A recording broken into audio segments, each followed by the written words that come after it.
नमस्कार।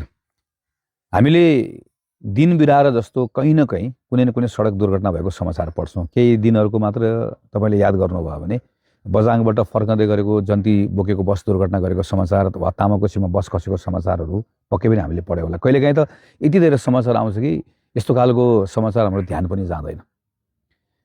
यो नागरिकहरूको ज्यान यति धेरै सस्तो भएको जस्तो भएको छ।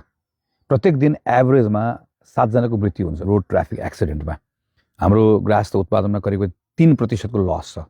यसको यत्रो ठुलो मानवीय क्षति छ, यत्रो ठुलो यसको आर्थिक क्षति छ, सामाजिक क्षति छ। अर्कोतिर यो हामीले मापन नगरेको शास्ति हेऱ्यो भने त झन् त्यसको झन् ठुलो कथा छ। सहरमै पनि कुनै पनि व्यक्तिले सार्वजनिक यातायात चढेर आनन्दले म हिँडुल गर्छु भनेर सोच्न सक्दैन। अबेर राति म सार्वजनिक यातायात चढेर घर फर्कन्छु भनेर सोच्न सक्दैन। ट्राफिक जाम यो कुराले ल्याउने अस्तव्यस्तता, दैनिकमै पार्ने अप्ठ्यारोहरू त छँदैछ। यति धेरै कुराहरू यो सँगसँगै राखेर बिहोर्नु परेको छ। यी सतहमा देखेका कुराहरू हुन्। यसको समस्या वास्तवमा संरचनागत छ।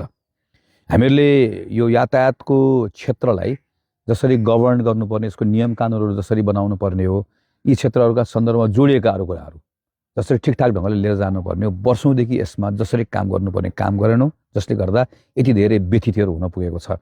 मैले 2070 सालमा सांसद भइसकेपछि काठमाडौँमा लिभेबल काठमाडौँ भन्ने एउटा क्याम्पेन सुरु गरेको थिएँ, जसको केन्द्रमा काठमाडौँको सार्वजनिक यातायात प्रणाली कसरी सुधार्ने भन्ने थियो। काठमाडौँको एउटा व्यक्ति एक ठाउँबाट अर्को ठाउँमा आफ्नो निजी गाडी चढेर होइन, सार्वजनिक यातायात चढेर तर निजी गाडी चढेको भन्दा छिटो कसरी पुर्याउन सकिन्छ भन्ने मेरो मूल आइडिया त्यो थियो। त्यसमा केही वर्ष पहल कदमी पनि गरेँ र पछिल्लो समयमा काठमाडौँमा सार्वजनिक यातायात अथोरिटी बनाउने कुराको, कानुन निर्माण गर्ने कुराको पहल कदमी पनि लिएँ। रोड ट्राफिक एक्सिडेन्ट कसरी घटाउन सकिन्छ होला भनेर संसदमा पैरवी गर्ने कामहरू गरेँ, तर साँच्चीकै परिणाममुखी हुन सकेन। अब यो हिजो पैरवी गरेको कुराहरूलाई पनि सम्झन चाहन्छु। आफूले अनुभव गरेको कुरा, आफूले अध्ययन गरेको कुरा, अरूबाट सिकेका कुराहरू, यो सबै कुराले एक ठाउँमा लिएर आएर सार्वजनिक यातायातमा ठुलो सुधारको कार्ययोजना सहित एउटा प्रतिबद्धता सहित अगाडि आएका छौँ। यो क्षेत्रमा के गर्ने भन्ने एउटा स्पष्ट योजनासहित आएका छौँ। पहिलो कुरा, वर्षौँ करिब 31 वर्ष 32 वर्ष पुरानो यसका ऐन नियम कानुनहरू छन्। यो सबैमा अहिलेको अवस्था अनुसारको सुधार गर्नुपर्ने छ। हाम्रो पब्लिक ट्रान्सपोर्टेसनलाई गभर्न गर्ने एक्ट कस्तो हुनुपर्छ भन्ने बारेमा हामीले मोडल एक्ट बनाएका छौँ। पहिलो काम यो गर्ने हो। यो एक्टभित्र एउटा शक्तिशाली प्राधिकरणको व्यवस्था गर्ने हो, जुन शक्तिशाली प्राधिकरणभित्र यातायात क्षेत्रको मजदुर पनि, यातायात क्षेत्रको यहाँ श्रमिकहरू त भइहाल्नुभयो, यसको अनर्सहरू, गभर्मेन्ट सबैलाई राखेर गभर्मेन्टको अन्तर्गतमा एउटा अथोरिटी बनाउने। यो अथोरिटीले त्यसपछि यसले पहिला रुट निर्धारण गर्छ, धनगढीमा कसरी चलाउने, काठमाडौँमा कसरी चलाउने, पूर्व कसरी चलाउने र कम्प्लिटली साइन्टिफिक ढङ्गले निर्धारण गरिसकेपछि बल्ल अनि त्यस पछाडि यसमा चाहिने अरू व्यवस्थाहरू हुन्छ। रिसोर्सको ग्याप हुँदै गर्दाखेरि पब्लिक प्राइभेट पार्टनरसिप मोडलमा जाने, यो र अरू खालको फन्डिङ मेकानिजमहरू जाने कुराहरूको सन्दर्भमा पनि हामीले डिटेलमा यसका सन्दर्भमा स्टडी गरेका छौँ। तेस्रो कुरा भनेको, अर्को महत्त्वपूर्ण कुरा भनेको, काठमाडौँ जस्तो ठुल्ठुलो सहरहरूमा चाहिँ मास ट्रान्जिटलाई नै यसको मूल हाम्रो यातायात प्रणालीको केन्द्रमा राख्नुपर्छ। जस्तो यो टिकटिङहरू एकीकृत गर्ने, त्यसै गरिकन चाहिँ पार्टनरसिपमा चाहिँ पब्लिक ट्रान्सपोर्टेसन चलाउने। काठमाडौँमा अहिले नै पनि एउटा अथोरिटी छ। अब एउटा सेन्ट्रल अथोरिटी बनाइसके पछाडि यसलाई योसँग कसरी मिलाएर लिएर जाने यो पनि हेर्नुपर्ने छ। एउटा महानगरपालिकाले एउटा, अर्को महानगरपालिकाले अर्को गरेर यस्तो ठाउँहरूमा सार्वजनिक यातायात चल्नै सक्दैन। यसलाई एकै ठाउँ लिएर आउनुपर्छ। टिकट प्रणाली एउटै बनाउनुपर्छ। रुटको सिस्टमलाई एकै ठाउँ ल्याएर हेर्नुपर्ने हुन्छ। यो कसरी गर्ने यसका बारेमा पनि एउटा सोचाइ छ। यसपछि अर्को कुरा भनेको यो रोड सेफ्टीको कुरा जुन छ, यसलाई एउटा एकदमै ठुलो प्राथमिकता दिने। यसको एउटा कार्ययोजना छ, तर कार्ययोजना एकदमै फितलो ढङ्गले मात्र कार्यान्वयन भएको छ। र यसलाई फेरि एउटा यो साइलोजमा कुनै एउटाले मात्र गर्छु भनेर हुँदैन। यसमा लोकल गभर्मेन्ट आउनुपर्छ, गभर्मेन्टको सुरक्षा निकायहरू आउनुपर्छ, स्वास्थ्य मन्त्रालय आउनुपर्छ।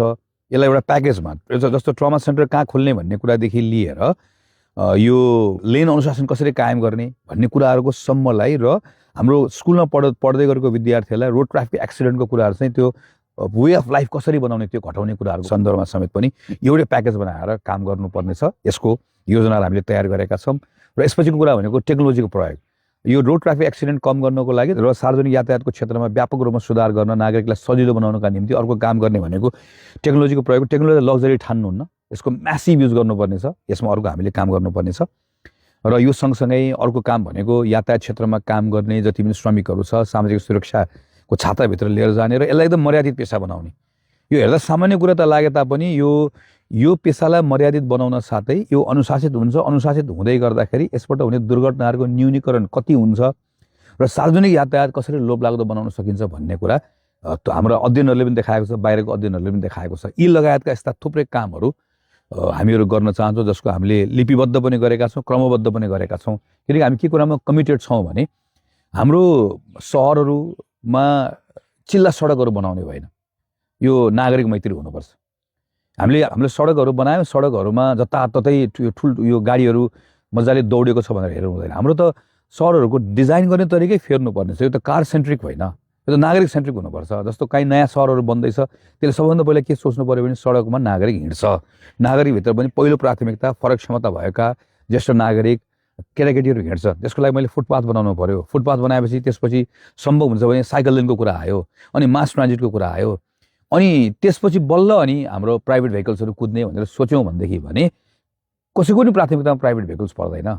सम्पूर्ण मान्छेले पनि पब्लिक ट्रान्सपोर्टेसन चढ्ने अवस्था बनाउन सक्ने कुरा पो एउटा हामीले सोच्ने कुरा हो त, न कि कमजोर मान्छेले वा आर्थिक क्षमता कम भएको मान्छेले जबरजस्ती प्राइभेट भेहिकल चढ्नुपर्ने कुराहरूको हुनुपर्ने बाध्यता जुन हामी बनाउन खोज्दैछौँ, यो डेभलपमेन्टको मोडल ठिक छैन।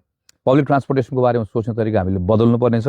त्यो बदलिएको सोचसहित सिङ्गो नेपालको पब्लिक ट्रान्सपोर्टेसन कसरी ठिक बनाउने भन्ने एउटा सोचाइका साथ आएका छौँ। किनकि हामी यात्रालाई शास्ति होइन, यात्रा गर्ने कुरा भनेको एउटा आनन्दको विषय हो, मेरो अधिकारको विषय हो भन्ने कुरालाई स्थापित गर्न चाहन्छौँ। धन्यवाद। नमस्कार। जय नेपाल।